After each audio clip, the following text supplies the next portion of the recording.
Good day, folks. This is Greg Judy at Green Pastures Farm. Today, Jan and I are actually in Tucson, and our flight was canceled yesterday. We've been here working on a potential grazing project in New Mexico, and there'll be some more information coming out about that on another video. But anyway, our flight got canceled. We had a little time to burn here by the airport. We're in a hotel. We'll be going back in the morning, and Jan had put together a list of questions. So she's going to go ahead and fire some of those at me, and we're just going to kind of discuss some of that. And these are questions from you folks, our YouTube subscribers that love it. Keep the questions coming. And Jan, where do you want to start? Okay, so we were talking about how we've doubled our leasing and our grazing by clearing off brush and cedars. So It's that video. So this is like part 2. So if you were able to buy pig, cow, or chicken manure from industrial farms, would you spread it out, and would it weaken the land, or would it help things? What are things that you might want to consider about manure that you can pick up? Yeah, so if you've got a manure source close to you and it's out of, let's just say a feed lot or whatever, I've never had that opportunity to, bring in that type of manure. Of course, our manure would be from our own cows, and it's spread every day out on the farm. But I know people that, they spread poultry litter and different things. I wouldn't do fresh. I would make sure that it went through a heat cycle. So I would stack it up and let it, compost. Don't put raw, fresh manure right out on your land out of a feed lot. I gotta get the bit. Oh, you got the jets. Did you get it? I don't know. I think so. There's a lot of military jets going over right now. It's kind of deafening. Yeah, but anyway, about the manure, I'm sorry. So yeah, I would compost it first.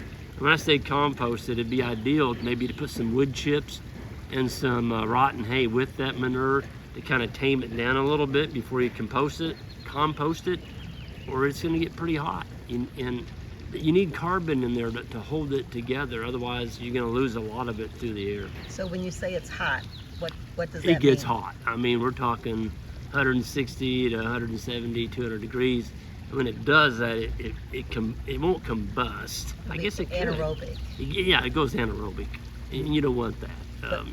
You want a nice compost that's already went through the heat cycle. It's broken down, and when it breaks down and you spread that on your land, the plants can take it up. You're not going to burn your plants. So okay, how much hay would it take to unroll and cover 1 acre up, and then let's just scale it up to 30 acres? And that's a hard question, not knowing where people live. Yeah, so one thing I will point out, and I've had, I'll pick on one person. Kendall's probably watching this, but he came to a conference and he heard me discuss about unrolling hay, and heck, he went home and unrolled 200 bales. And he forgot the last part of unrolling that hay. You need to feed animals to the hay, but he just went out there and unrolled it, and it, when you unroll it that deep and you don't put any animals on it, it's going to kill out a lot of your land. It's just so deep that it suffocates your grass.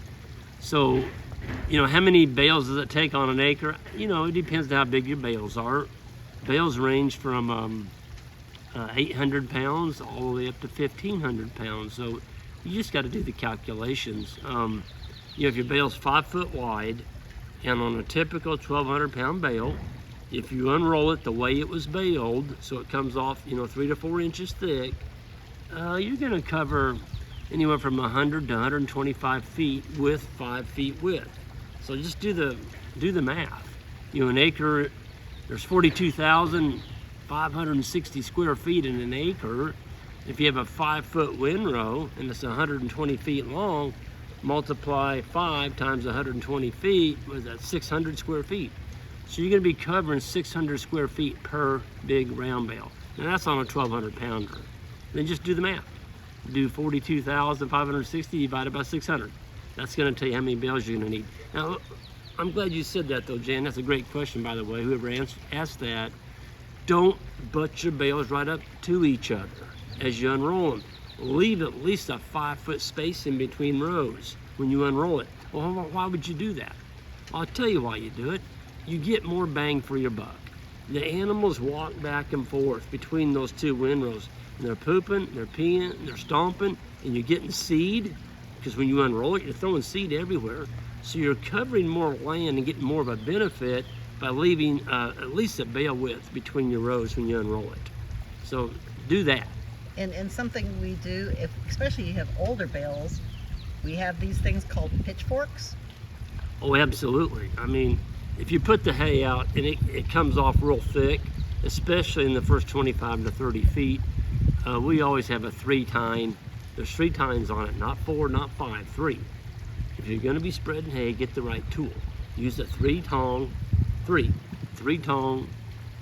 pitchfork. Makes it a piece of cake. And you spread that first 25 feet out, because if it comes off that thick, I'm sorry, but the cows aren't gonna eat enough of that to get rid of it. And then you're gonna have a 25-foot long by 5-foot wide dead strip, okay? That's another benefit of storing your bales up on post. You don't have that big dead area on the bottom when you first start to unroll it. It just comes off naturally like it was baled. Now, something we did this spring, and just, I don't know if it was covered in some of the past videos, or probably it was, but just let's re-hit.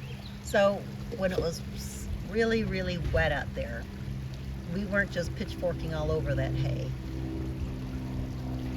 Yeah, so when it's really, really wet out there, you want to unroll the bales petting the cat.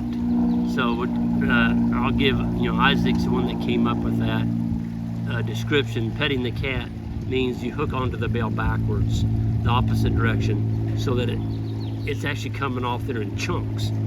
It's just throwing chunks off. And you can get, instead of 120 feet on one bale, you might go 300 to 400 feet. It's just throwing chunks off. And so you're covering a lot bigger area up and down that field. And so your cows are spread out over a larger area. You're not gonna pug the land.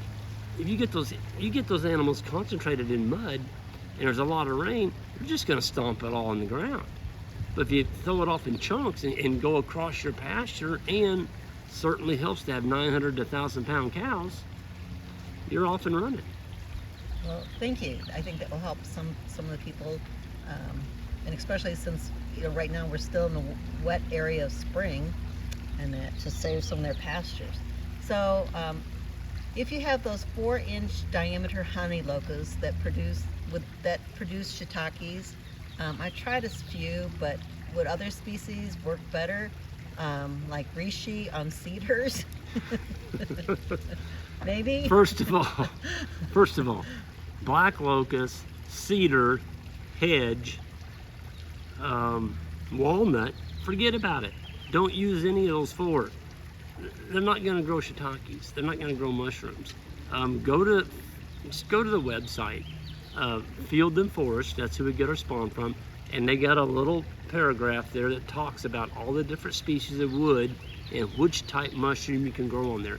But if you go get cedar, you're not growing anything. Cedar's antifungal. It doesn't like mushrooms. It's not going to grow anything. It won't even grow a toadstool on there. It won't grow moss. It don't like it. So it's not going to let anything grow on it like that. Cedar's really good for milling and making furniture with. Yeah, cedar's great for laying on the ground. If you don't want a piece of wood to rot, get your piece of cedar. It's not going to rot because nothing's going to eat it. Yeah, that's what we do with our shiitake logs. Absolutely. So when we put our logs up like this to stack them, the bottom of our logs are set on a nice cedar slab, which keeps the bottom of your shiitake log off of the ground. Why do you want to do that? Well, that keeps the wild mushrooms from coming in and incorporating into your logs. Put them on that cedar. There's nothing going to mess with them. Yeah. In clearing out ground, how do you clear out cattails? How do you clear out cattails, like in a pond? Yes. Well, the best way, if you don't want to cut the dam, of course, is the track hoe. And you can hire people out. They've got these track hoes. It looks like a bulldozer. It's got big tracks on it. It's got a great big arm that reaches out there. And the bucket, well, most of those track hoes have buckets, maybe 3 to 4 foot wide. And they can dig those cattails out and stack them in a pile back away from the pond. If you deepen the water on a pond, let's say you're building a new pond, make sure your banks go down real quick, steep. the more shallow areas you have around the pond surface, when I say shallow, I'm talking 1 to 3, 1 to 4 foot, those cattails are going to come in there and they're going to incorporate that pond. But if you keep your sides going down deep, cattails can't grow in real deep water. So, you know, I don't mind having a few cattails on the edges. I think that's good.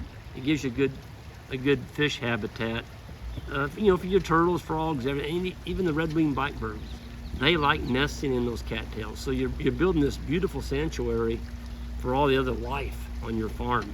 So cattails aren't all bad. You just don't want them taking over the whole pond. Right. And sometimes don't you send your wife out there to? Oh yeah, if you have a wife like Jan. Or kids. Or kids. When they first get started, Jan, we've got a lake in front of our house that is 25 years old. There's not a cattail in it. Because Jan gets her swimming suit on every summer. She goes out there and pulls them. Yeah, and you just don't let them get started. I've noticed there's some starting in the corner there, so I'm gonna have to get out there. So that's one of Jan's peeves, and she likes doing it. I'm like, go to it, honey. So anyway, we're gonna wind up with that, and everyone have a good one. And we'll be seeing some of y'all at the grading school here in a couple weeks. Got a few spots left in the advanced school, and hopefully we'll see some of y'all. Have a good one. Take care.